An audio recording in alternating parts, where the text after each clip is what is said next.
Well, I mean, information is the biggest way to reach people, and I now know that if you give people sound scientific information, and every time we learn something new, we make new connections in our brain. I mean, research shows that 1 hour of focus and concentration on a concept or an idea doubles the number of connections in your brain. That you have physical evidence, you're installing new hardware. Now, I now know if you can build a model of understanding with people, and then the next step is to have them turn to the person next to them and explain it. If they can't explain it, then it's not wired in their brain, and they're going to doubt it's possible. Once they start developing this model, they're making their brain fire in new sequences, new patterns, and new combinations. And whenever you make your brain work differently, you change your mind, because mind is the brain in action. So then as they're able to build this model and repeat it, they're installing their neurological hardware in their brain in preparation for an experience. And the more you understand what you're doing and why, the how gets easier. So then if you can set up the conditions in the environment and give people the proper instructions, and certain percentage of those people are going to get their behaviors to match their intentions, they're going to get their actions equal to their thoughts, they're going to get their mind and body working together. And when they do, they're going to have a profound experience. Now, experience further enriches the circuitry in your brain. That's what experience does. It enhances circuitry. And the end product of an experience is an emotion. Now, all of a sudden, you start to feel unlimited. You start to feel inspired. You start to feel abundant. You start to feel empowered, whatever the feeling is. Now you're teaching your body emotionally to understand what your mind is intellectually interested in. So knowledge is for the mind, and experience is for the body. And in that moment, you're beginning to embody the truth of that philosophy, that theory. And you're literally signaling new genes in new ways. The body's getting new information, and that new information is what's selecting and instructing the gene. And genes make proteins, and proteins are responsible for the structure and function of your body, and the expression of proteins is the expression of life. So all of a sudden you make new hormones, new enzymes, you make new tissue. The body's, you're beginning to become the very thing that you're putting your attention on. Now, if you've done it once, you should be able to do it again. And if you can repeat an experience over and over again, you're going to neurochemically condition your mind and body to begin to work as one. And when you've done something so many times that your body now knows how to do it as well as your mind, now it's innate in you. It's automatic. It's second nature. It's a skill. It's a habit. It's who you become. It's who you are. Now you're beginning to master that philosophy. You're embodying it. You're owning it.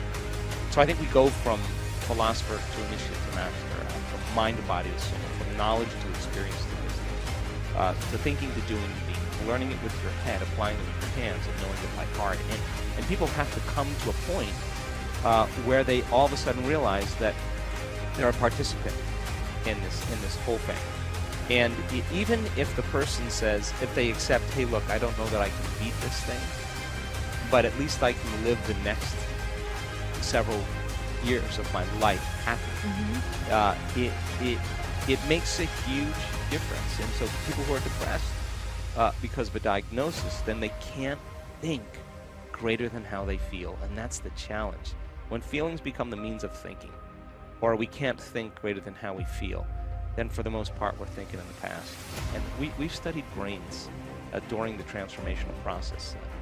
And we see that when you start analyzing your life within some disturbing emotion, and it's typically derived by the hormones of stress, that 100% of the time the analysis is going to make your brain worse. It's going to drive it more out of balance. Teach a person how to get beyond the emotion. The memory without the emotional charge is called wisdom. And now you're no longer anchored to the past. The body's free, right? So do you even mean with therapy and having to continue to analyze it, you're making it worse? Well, I think insight is important, but insight never changes behavior. You can, I don't care what the insight is. Your father was overbearing, your mother was a perfectionist, you have a chemical imbalance in your brain, Mercury's in retrograde, you were this person in a past life. All the insight, all the information does not change the condition. We have to get into the operating system. We have to get into those programs, those emotional reactions, those unconscious beliefs, those unconscious habits, and begin to reprogram them. And there's a way to do that, because the whole purpose of meditation is to get beyond the analytical mind.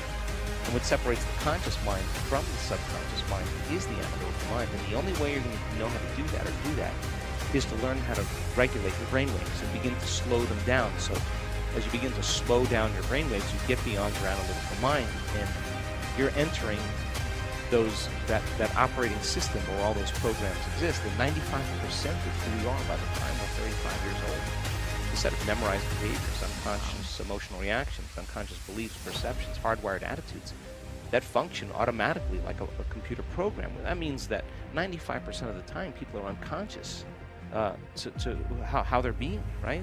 And so becoming conscious of that, overcoming, even if you just say every day I'm gonna overcome my fear, every day I'm gonna overcome my depression, every day I'm gonna feel better than yesterday. That act of doing that you're informing the system, you're putting new information into your body that's causing your body maybe slowly every day to begin to change. And of course some days are easier than others, but I have so much hope in that because I think that's innate in us. I think that's what we naturally know to do when we're challenged to that measure. There are two very important windows that open up that allow your body and your brain to be more suggestible to information. And that is when you wake up in the morning, your brain waves go from very slow delta to theta to alpha to beta. And when you go to bed at night, you go from beta to alpha, theta to delta. So you slide up the scale when you wake up, you slide down the scale when you go to bed at night. And most people, when they go to bed at night, they just go from beta, boom, right down the delta. They fall very quickly.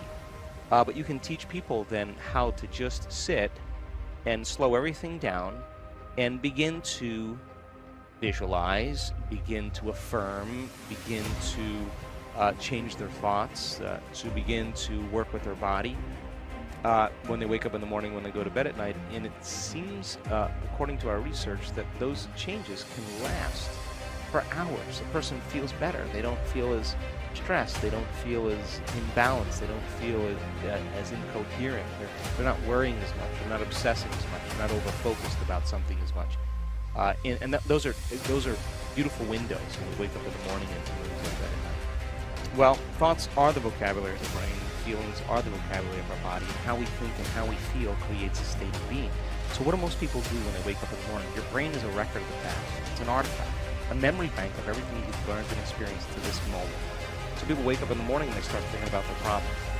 And those problems are memories in the brain that are connected to certain people and certain things at certain times and places. That's after we've read about the world's problems on Right. Twitter and on Right, Facebook. exactly. And all of that. So they wake up in the morning and they start thinking in the past. Now, the moment they start having those thoughts, every one of those experiences has an emotion associated with it. So when they start thinking about their problems, or the problems of the world, or the problems of their body, or whatever it is, problems at work, they all of a sudden start to feel the correlated emotion. So now their body's in the past. So now people then get caught up in an emotion. They reaffirm their identity. They could wake up in the morning and feel nothing at all. And then all of a sudden they say, well, wait a second, I got to get back to myself. So they start thinking about their problems, and here come the emotions. And they say, oh, now I feel like me again. That's so much to do. Right. So those emotions then begin to influence our thoughts. Like if you feel like a failure, you're going to think you're a failure. And when you think you're a failure, you're going to feel like a failure. And when you feel like a failure, you're going to think more thoughts equal to being a failure. And the cycle of thinking and feeling and feeling and thinking causes you to say, I am a failure. And then you become one. And, well, you become one. That's your state of being. And the repetition of that process of thinking and feeling and feeling and thinking conditions the body to become the mind of that emotion. Now the emotion is stored in the body. Now the body's literally in the past. And the body, as the unconscious mind, doesn't know the difference between the actual experience that's creating the emotion and the emotion that you're creating by thought alone. Your body's believing it's in the same experience 24 hours a day, 7 days a week, 365 days a year. Even if that experience happened 20 years ago. No. Absolutely. The body is still living in that past experience. So then getting people out of the past is the work. So then they wake up in the morning after they reaffirm who they are and they can't think greater than how they feel, they're in the familiar past. So if you're in the familiar past, you're going to do the things that reaffirm the emotions of your predictable future. So you wake up in the morning, you check your WhatsApp, you check your text, you check your Twitter, you tweet, you check your Facebook, you check your email, you check the news, you check your other email. You 30 go, minutes has passed, now yeah, you're late for work. Yeah, but and the thing is that now you are really connected to everything that's known in your life. And then you run through a series of routine behaviors. You move around your house the same way you always do. You do all the same things. You go to the same grocery store. You buy the same food. You shop the same way.